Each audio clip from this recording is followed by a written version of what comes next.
As we close this week about I am the Alpha and the Omega and about the greatness of God, I'm returning to one of my top 10 favorite chapters in the Bible, which is Isaiah chapter 40, which I think is just one of the greatest descriptions of God that we have in the scriptures. And I'd encourage you to read the whole chapter, or at least verses 12 through 31.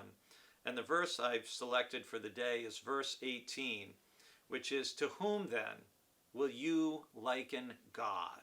Or what likeness compares with him?" And then the rest of the chapter goes on to basically say, there isn't anybody who compares with God. And God starts speaking through the prophet by kind of mocking the idea of idols. Those are made by human beings with human hands, and they're just made out of wood and metal and stuff. And then God goes on to talk about, have you not known? Have you not heard? Has it not been told you from the beginning?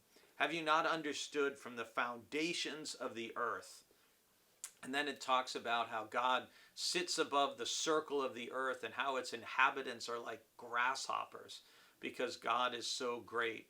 And princes and rulers and political leaders, they're nothing, absolutely nothing. And God goes on to talk about then, well, so you look at the most powerful people compared to God, they're nothing. Then look at the stars. Look at the stars. Lift up your eyes on high and see who created these.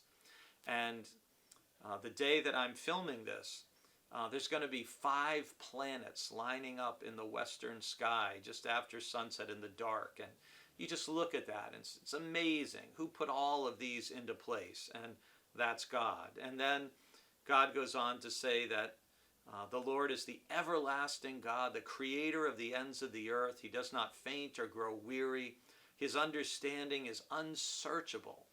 So there is no God like the God we worship, who we learn about in the Bible, whose power and majesty and beauty we see in creation every day, whose character and desire we see supremely in Jesus, in his self-sacrificial love and his mercy and grace and his truth.